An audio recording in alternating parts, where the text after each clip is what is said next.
Welcome to the H12 Prep Baseball Report. I'm Ramon Scott, and I'm joined as always by Dave Dickens of EastCountySports.com.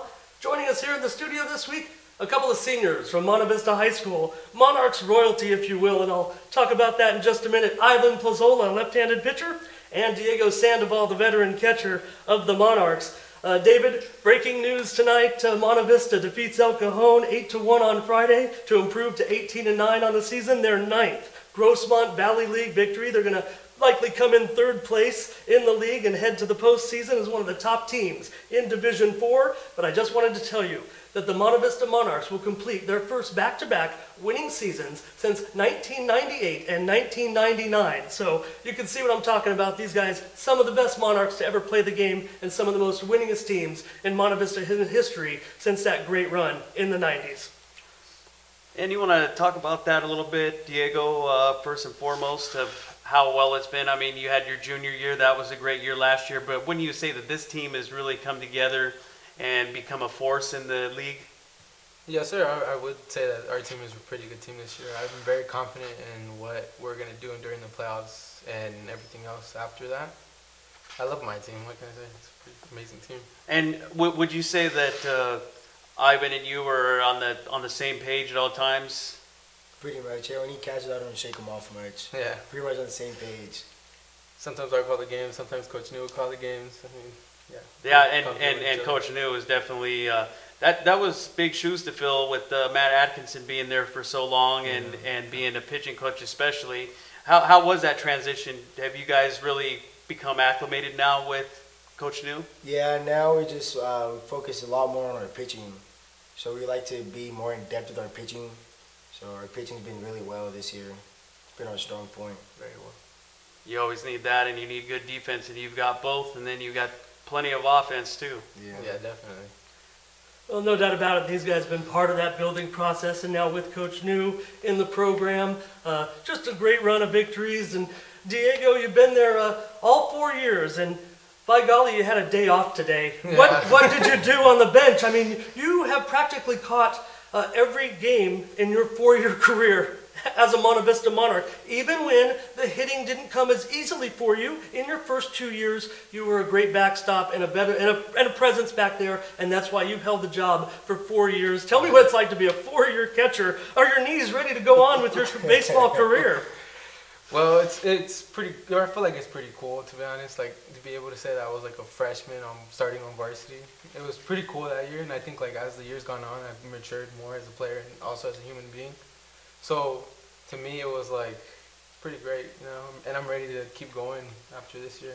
Now, Ivan, you've been a part of this program as well for 4 years. You did miss some time in your sophomore year, but I think your track record and your statistics show that you're going to go down as one of the best Monarchs pitchers of all time, and just a great career. You got to be looking forward to the postseason and continuing your career, I understand, at Southwestern Junior College, where they've got a great program going on down there.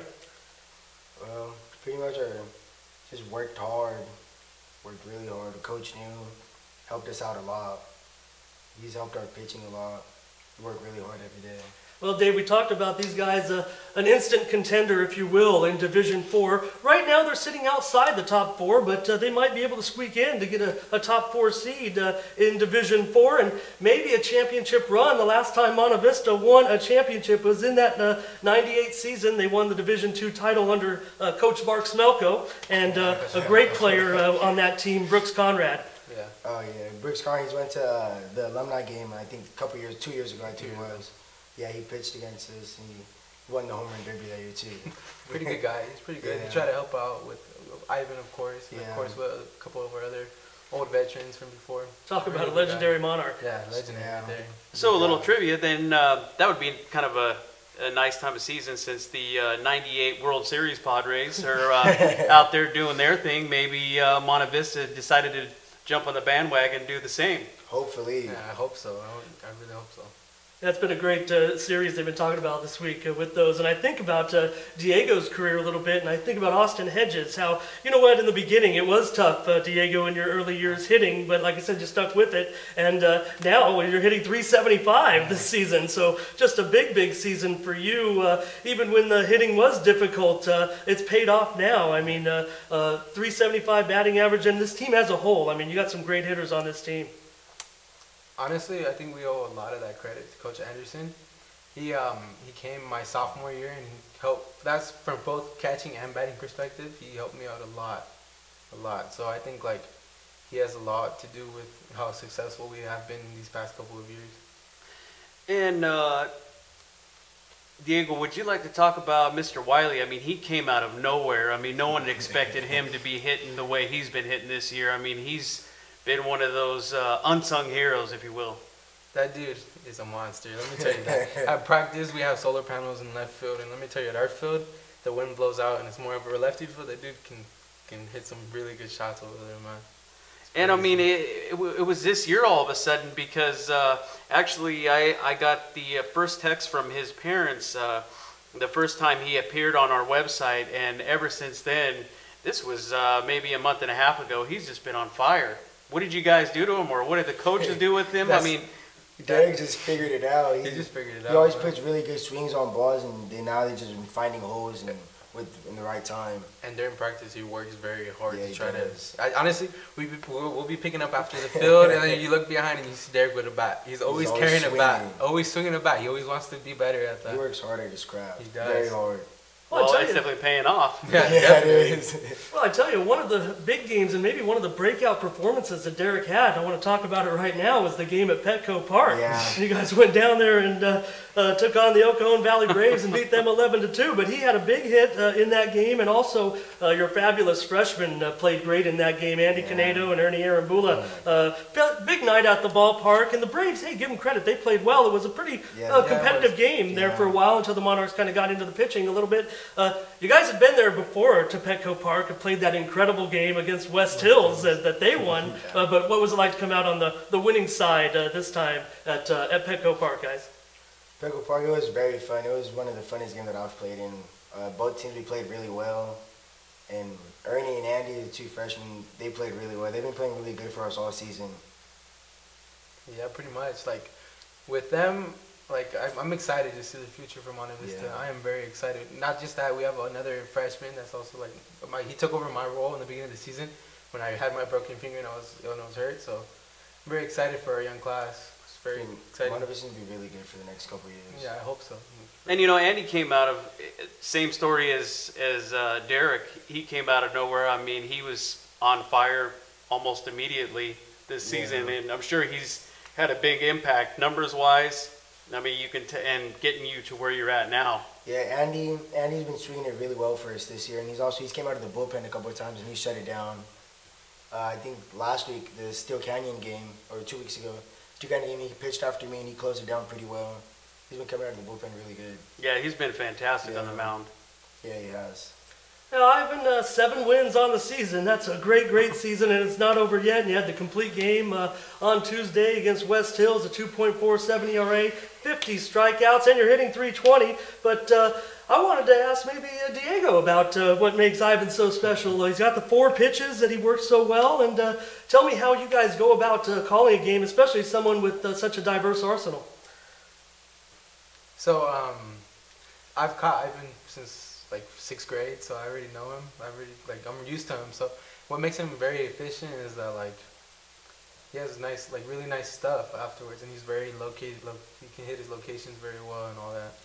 And Ivan, I want to talk about your performance at the plate this year. 320, that's pretty good improvement also over your career. Obviously, the progression of a player getting older, but the hitting that you guys have done this year, what's gone into your improvement at the plate?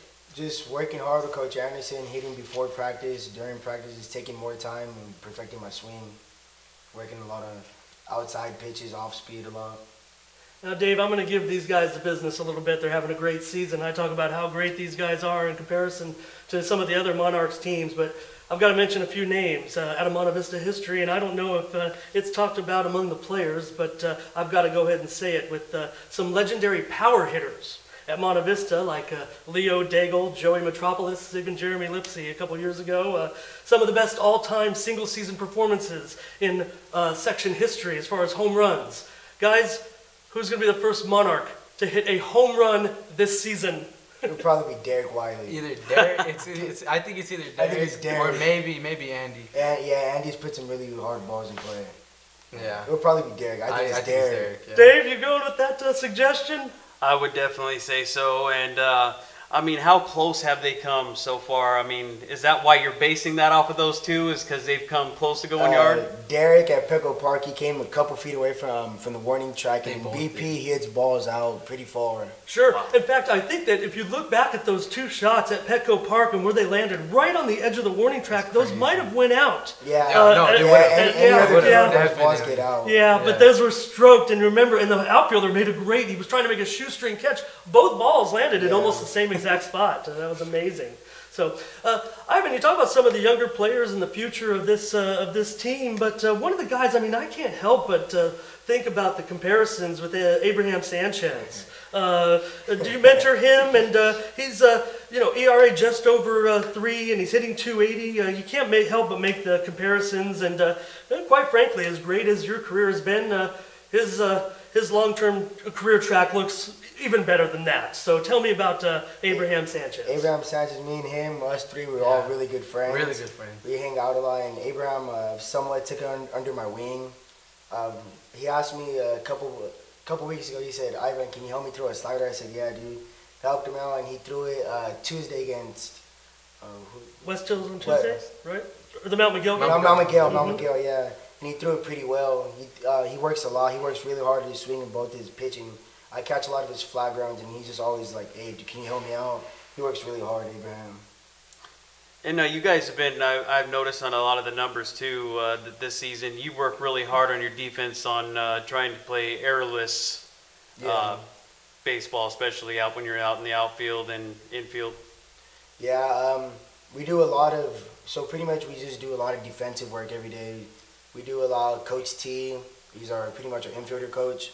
He works a lot with those guys a lot, and Coach Newell, he does us in the outfield.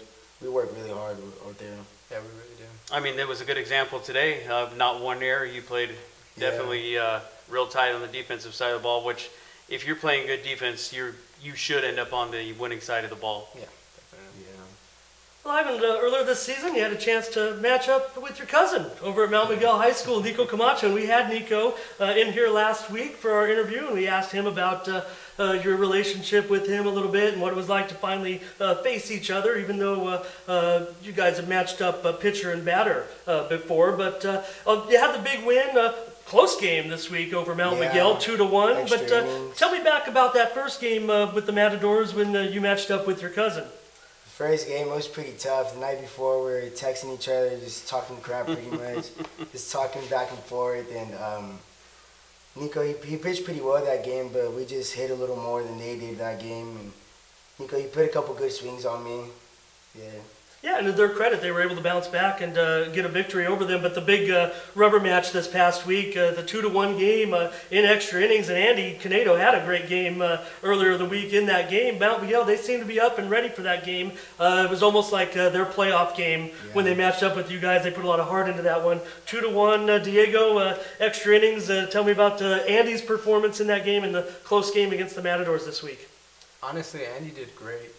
I think, for the whole season so far, I think ever since he first stepped onto the field, Coach New set him straight and made him ready to play baseball in the varsity level, and he's a really good pitcher. And honestly, by his senior year, I see him as one of the top inside the whole East County. I think he can. I want to ask about another player on your roster is going to be an important part of this team. He's probably been, I don't know if he's the most unheralded player maybe in the entire conference, and John Gully. I mean, John hitting .350 this season. He was a .370 hitter last year. It's not necessarily a decline because his production is certainly just as equal as that. He's a team leader in hits. Tell me about John. John also works really hard. He stepped in really big situations this year. He's pitched a little bit for us, and he's got a lot of big hits for us. He's always keeping us pumped. He's one of our captains. John's a really good guy as well. John works works really hard to get to where he's at. Honestly, during practice, even though if he's really tired or not, he'll still go out there and give you 125%.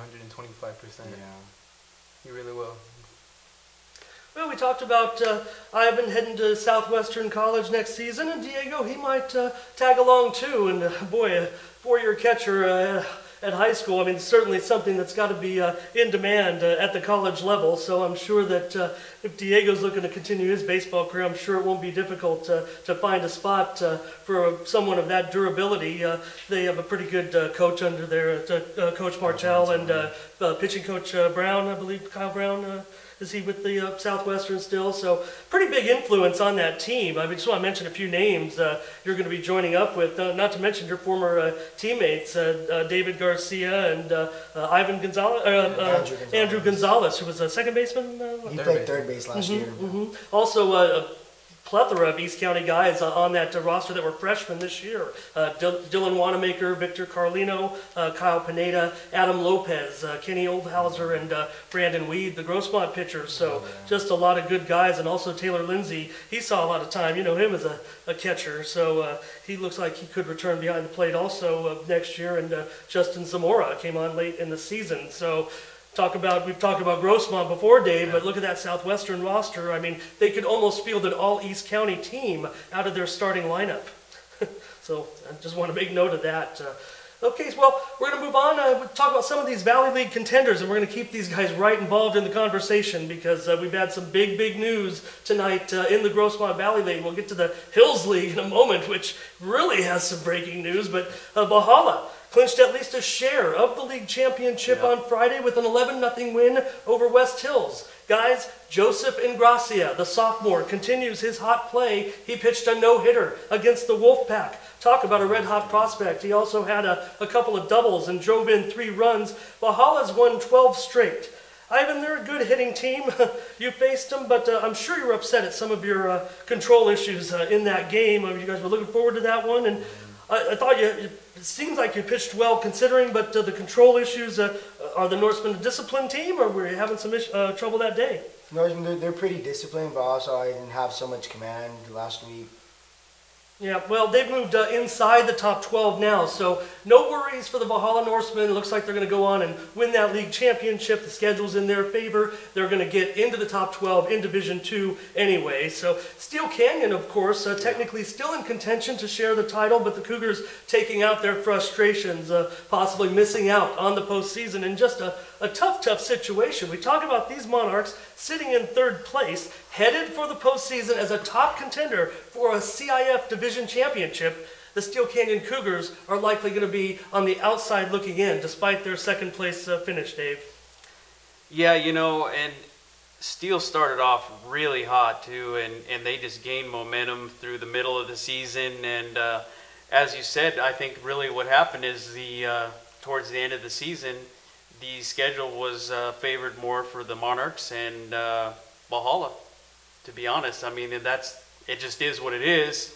But I'll say that Steel is definitely a team that can still squeak in there, and they have done their share of winning some close and great ball games. They will need help in order to get into the postseason. When I hear you say it is what it is, I just think about how your dad would approach this situation.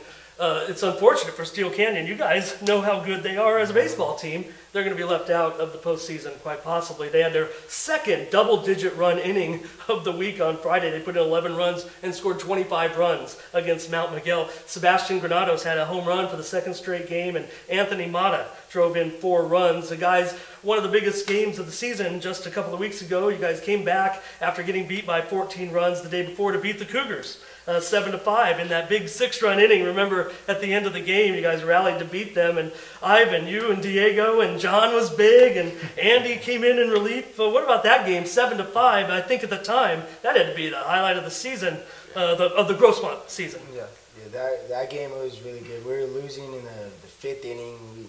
John started off with the double. I hit a double. Diego came up, and I think he hit another double, and everybody just started hitting after that. It just shows you like that where we don't look down upon ourselves from the day before. I think Coach New put us in that mindset where just move on. Like every day after a game, whether it's win or lose, he always tells us just 12 hours to think about it. whether if we like it or not, and then we always end up just getting over it. Like, it kind of compared it to like last year when we lost to Valhalla by like a good amount, and then we ended up beating them the next game in the doubleheader. It just shows you that like we never give up. You know, that's what makes us a good team. A team with great resolve this year, for sure. Yeah, definitely. Well, it's going to help. It's going to help in the postseason. I know that every game that you guys are playing now is just in preparation. I mean, Coach probably has you focused and knowing that this is a serious situation in Division IV, competing for that championship. So that's the way it looks in the Valley League. Talk about a couple of the other teams. West Hills on the outside looking in as well. But Dave, as it breaks right now, the El Cajon Valley Braves, they're likely headed to the postseason.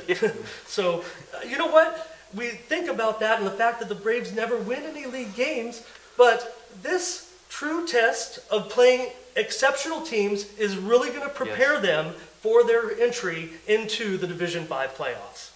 Absolutely. I mean, they have had a pretty tough schedule, and I mean, they did lose 8-1 today, but I think in about 50% of their games, they've been in the games, and they do play with a lot of heart, and they definitely have a coach that definitely has energy, wouldn't you say, fellas? And the addition of Christian Vasquez, keep an eye on that as well. He could be an impact player in those first 1 or 2 playoff games. El Cajon Valley likely to get into the postseason. Yeah, and the interesting thing about that is him taking over the shortstop spot, because most of the season this year, that's been Jesus Favela's starting spot for most of the season, so it'll be interesting to find out where they're going to stick him, because he's definitely one of the better players on the squad as well. He'll be in there as well, let's hope. Okay, so let's quickly get over to the Grossmont Hills League race, where the Granite Hills Eagles quickly got back into the race this past week in a hurry by beating Grossmont on Thursday 3-2 behind the pitching and hitting of Trevor Hazelhurst.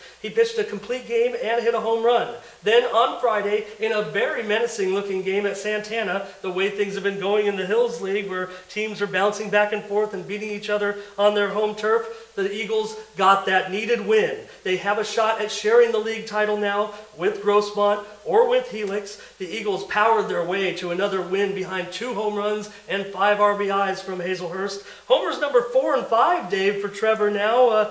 Boy, he's hot with the bat too. You know, I was talking to Trevor yesterday, especially about the matchup between himself and, of course, Grossmont's ace at the current time of Jack Hyde, who is on his way to USD in another 2 years. But he was saying he was really impressed with the way Jack pitched. He said, but the one thing that he did do, he said he had a flat fastball and he left it up a little too high, and I elevated that thing and I took it for a ride. So he said other than that, he was pretty much flawless, but when you leave one up like that, I'm going to take it out of the park. But he did have quite a few good things to say. He said Grossmont's always a tough team. He was impressed the way they're coached, just the way they're disciplined as well. But it was definitely one of those wins that the Eagles needed to get back into the race. Well, no doubt about it. And Braden Anderson continued his strong return from that leg injury, drove in 3 runs, including a pair of sacrifice flies. And Dave, how about Jake Fenn today? He hit a home run and started the game. Another good performance from Jake. We wanted him to come down here and help us produce this podcast, but after we heard about his workload, we said, Jake, take the night off.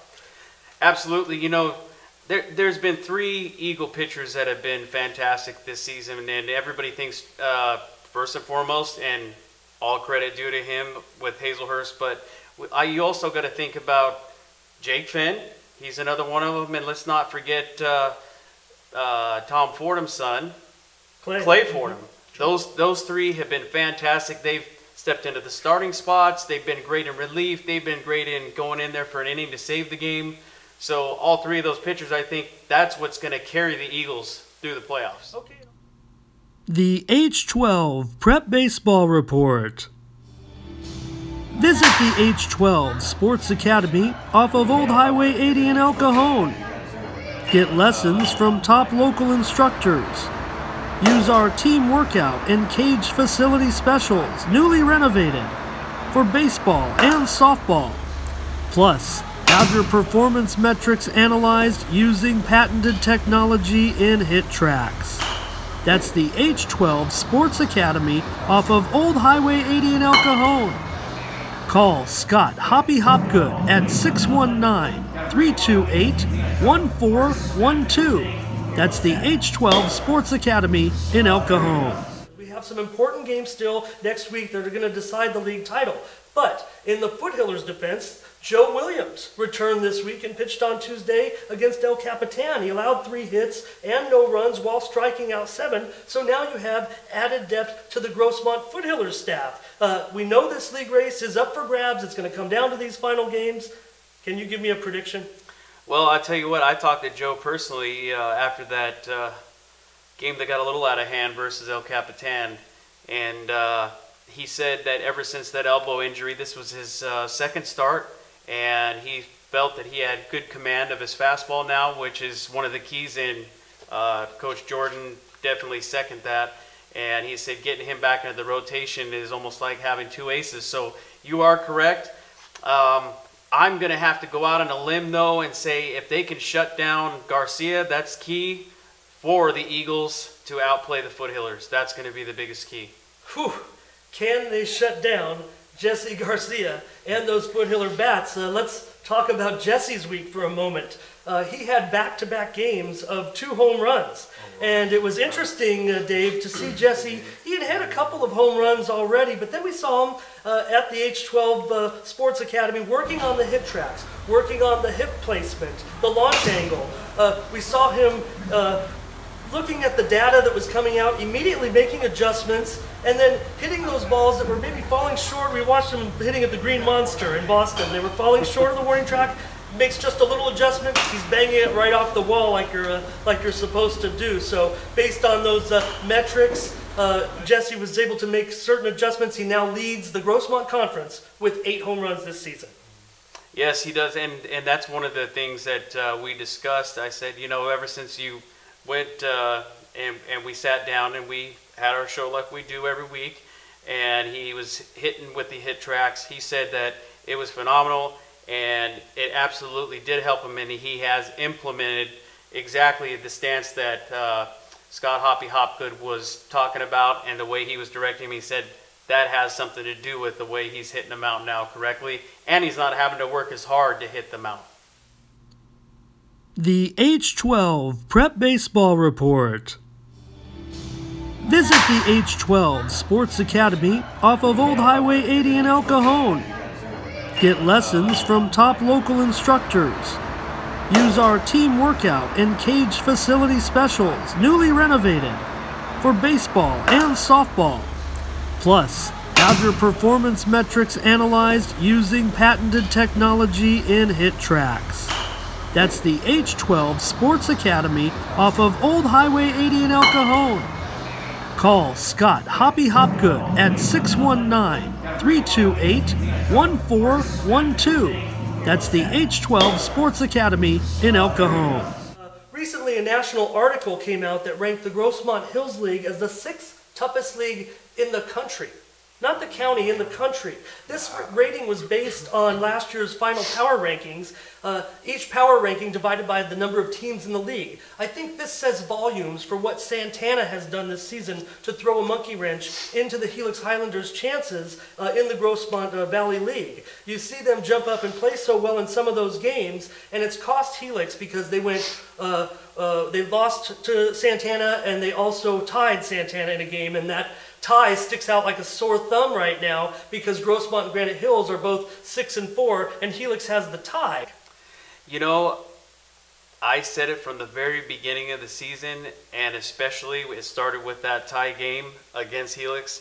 I said, watch out for those Sultans, and I've been backing those Sultans. I'm an Eagles at heart, but I'll tell you what, those Sultans have been fantastic, and they can upset. I think they can play any team in that Hills division and beat any team in that Hills division. I think that article speaks volumes to what has happened. Even El Cap's victories have been rather impressive, but they've had some rough goes. But I think that speaks volumes to the depth of the Grossmont Hills League and why Santana stands a big chance as well in the postseason to win a couple of games. So on Friday, Helix beat El Capitan 19-0. Alonzo Richardson, Zach Owens, Carlos Akita, all homered. Interestingly, Helix was ahead of the Foothillers and the Eagles in the CIF power power rankings and appear headed for the Open Division, while Grossmont and Granite will likely be battling it out in the Division I playoffs if form holds. Anything can happen in those games next week. Well, and I'll touch on it again one more time. It's those nasty Sultans, and what has been a big part of that has been the Glowacki brothers.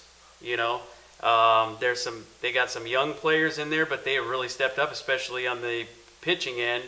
And let's not forget Timmy Tisher as well. I mean, he's added his 2 cents. And no real big names, but they just play well as a team. And Coach Ledesma has done a fantastic job since he's been over there at Santana. Well, Josh Ottawell had a nice week, and I talked to him earlier in the season before the league season started, and I talked to him about they had a poor record at the time with a tough schedule. And I said, "Oh, Josh, just get out there, play hard, and have fun, huh?" He goes, "Oh, hey, we always have fun." Kind of gave it a nonchalant approach, but obviously he was holding the bag a little bit because the Sultans have played some big games. And let's not forget about Mr. Landon either. He's been fantastic as well. Great week for senior Landon Wood as well. Finally, the Foothills Christian Knights were in a night game against La Jolla Country Day on Friday night. The Knights end the season with a home-and-home series against Escondido Charter. They still have a chance to win or possibly more likely share the Pacific League Championship with Classical Academy. Classical Academy finishes the season with their home-and-home against Tri-City Christian, which is in 3rd place, and maybe they could get a home win over them and bump the Foothillers into sharing the title. On Monday, Trevor Smallwood. He did it again. He turned in another great performance.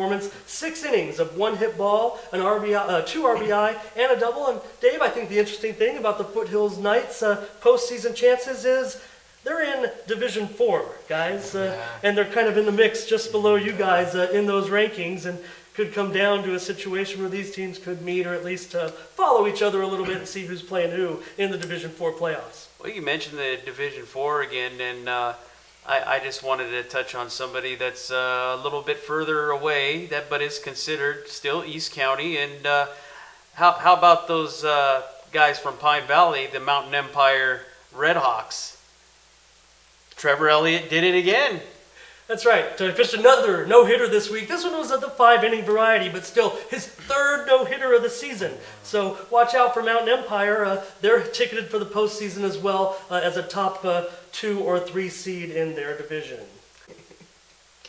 Well, that's going to do it for us here on the H12 Prep Baseball Report this week. I'd like to thank Carl Danielson and the folks down here at the Granite Hills Multimedia Journalism Department for hosting us, and also Diego Sandoval for joining us, and Ivan Plazola, left-hander of the Monte Vista Monarchs, a couple of seniors, like I said, Monarchs royalty.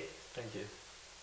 And we'd like to also thank our sponsors, which is especially the H12 Sports Academy, Retro Sports, Al's Sports Shop, and also one of Nicolosi's Italian restaurant, and one of our newer ones that's coming up, American General Construction.